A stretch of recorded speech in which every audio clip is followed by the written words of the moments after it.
Lord's test में team India 193 run के target को चेज कर रही थी और जब आखिरी दिन उनकी बारी आई बैटिंग की तो 4 विकेट पहले गिरे हुए थे 57 रन पे। उसके बाद ऐसा था कि हमारे प्लेयर्स जो हैं आराम से खेलेंगे, शुरुआती घंटे को आराम से निकालेंगे और इसके बाद हम लोग बाद में जब बैटिंग आसान हो जाएगी तो इस टारगेट को चेंज कर देंगे, ऐसा हम सभी का मानना था। लेकिन शुरुआत कैसी हुई, अगले 8 ओवर के अंदर आपके 3 प्रमुख बैटर्स जो हैं वो पवेलियन लौट गए। लगा कि इस 1 घंटे के अंदर ही खेल खत्म हो जाएगा, बहुत से बहुत अगर जाएगा तो लंच मतलब जो फर्स्ट सेशन होता है उसके खत्म होने तक हम लोग हमारी टीम जो है वो निपट जाएगी। लेकिन उसके बाद जिस तरीके से रविंद्र जडेजा और हमारे टेलेंडर्स ने, खास के पहले जिस तरीके से बुमराह ने और बाद में मोहम्मद सिराज ने बैटिंग की, उन्होंने दिखाया कि हमारी टीम इस मैच को जीत भी सकती है। सब कुछ सही जा रहा था लेकिन आखिरी के कुछ मिनट में फिर कुछ चीज़ें हुई जहां पे हमारी टीम फंबल की और आखिरकार हम इस मैच को हार गए हैं। इस पे ज़्यादा जानकारी देने के लिए हमारे साथी सुकांत मौजूद है। सुकांत, क्या रहा, किस तरीके से टेस्ट क्रिकेट जो प्रॉपर है, क्रिकेट की तो ज़रूर जीत हुई है लेकिन किस तरीके से हम लोग इस मैच को गंवा गए? देखिए, वो बिल्कुल हम उस तरह से गंवाए हैं जिस तरह से सिराज आउट हुए हैं। बिल्कुल, मतलब आप एक्सपेक्ट नहीं कर रहे थे और वो सब चीज़ें आज हो रही थी।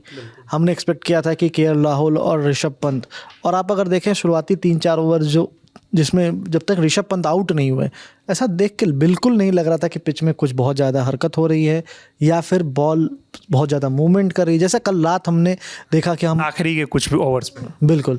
तो मतलब लगभग ये मुझे लगता है कि जो हमारे टॉप ऑर्डर के बैट्समैन थे वो हड़बड़ी में आउट हो गए और मतलब वो शायद ज़्यादा दिमाग में सोच रहे थे कि बॉल क्या हरकत कर रही है, बॉल क्या नीचे रह जाएगी, बॉल क्या ऊपर रह जाएगी। और एक अगर बॉल बात करूँ ऋषभ पंत वाला, वो बॉल सच में बहुत बढ़िया बॉल थी और जिस पे उनका विकेट गिरा। केएल राहुल थोड़े से अनलकी रहे, वो एकदम अच्छी बॉल थी वो भी, लेकिन यही होता है कि अच्छी बॉल्स ही आती है आपको और आपको उसी को फेस करना होता, तभी आप लॉर्ड्स जैसे मैदान पे आप मैच को जीत पाओगे। क्योंकि अब इनके पास, अगर हम कुछ रीजन देते हैं कि हमारे पास विराट रोहित नहीं है, तो उनके पास भी एंडरसन और ब्रॉड नहीं है। आपको ये याद रखना होगा, 2 ऐसे बॉलर जिन्होंने 600 से ज़्यादा विकेट लिए हैं।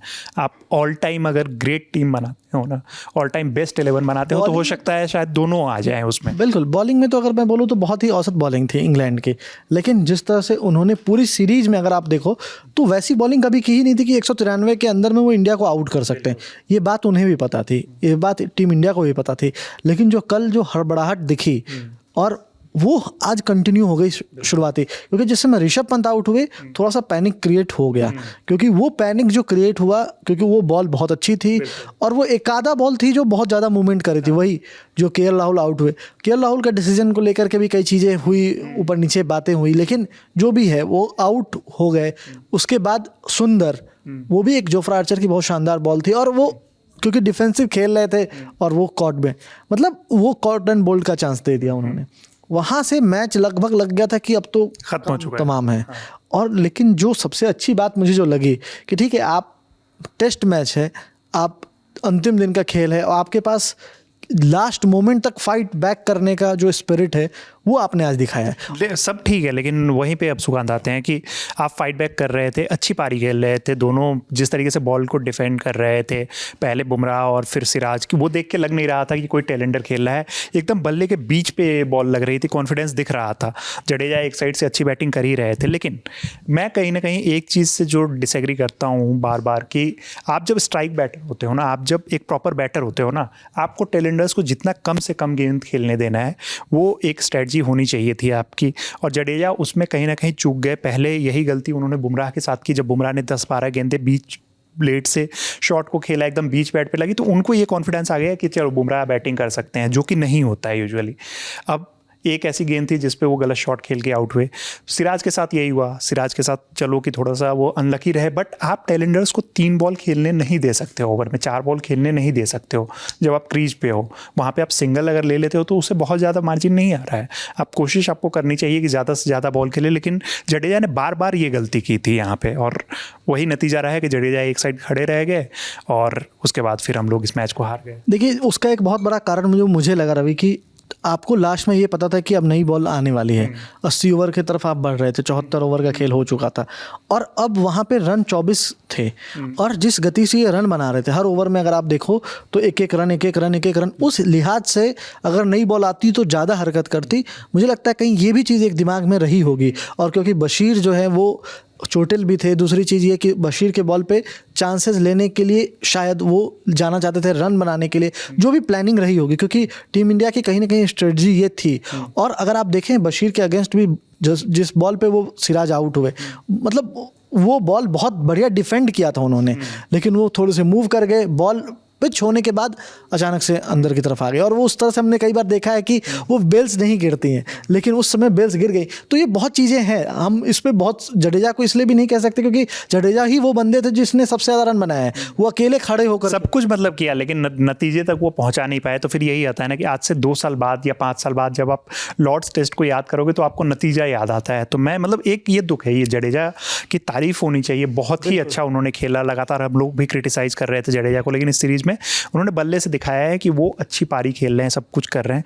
लेकिन एक जो चीज़ रही वो कहीं ना कहीं ऐसी चीज़ रही कि जहाँ पे जडेजा को हमें ऐसा लगता है कि थोड़ा और स्ट्राइक लेना चाहिए था, क्योंकि आपको पता है कि आप जितने क्लोज पहुँच गए हो, इंग्लिश टीम ज़्यादा प्रेशर में नजर आ रही थी।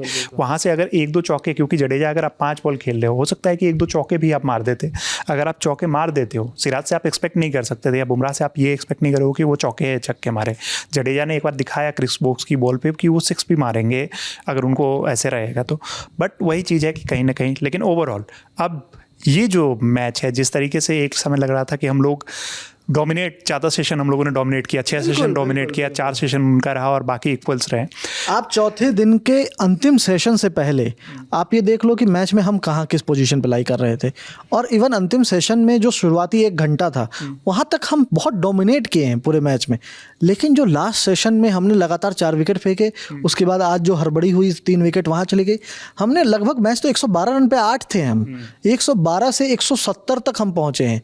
तो वो चीज़ जो थी कि हमने इतनी बड़ी पार्टनरशिप की, वो बात है। लेकिन जो गड़बड़ी हुई वो तो हमारे बैट्समैन ने गड़बड़ी की है, उन्होंने बहुत हड़बड़ी दिखाई। और जो इंग्लिश टीम की स्ट्रेटजी थी लगातार चर्पिंग करने की कि बोलते रहो। और आप आज स्टोक्स को देखो, लंबे लंबे स्पेल्स डाल रहे थे और वो कंटिन्यूअसली स्ट्राइक कर रहे थे, आपके वो साइकोलॉजिकली प्रेशर डाल रहे थे।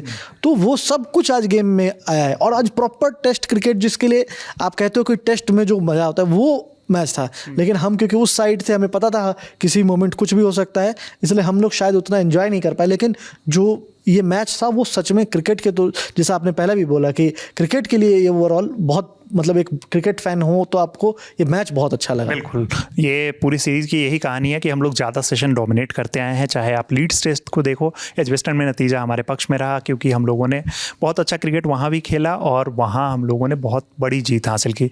लीड्स टेस्ट में भी हमने ज़्यादा डोमिनेट किया था, लेकिन लास्ट में हम लोग फंबल किए। दोनों इनिंग में हमारी यही कहानी रही थी कि हम हमारे लोअर डाउन द ऑर्डर और टेलेंडर्स अच्छा नहीं खेल पाए थे और इस वजह से हम लोग वो मैच गंवा बैठे थे। इस टेस्ट मैच में भी यही रहा कि हमने ज़्यादा सेशन डोमिनेट किया।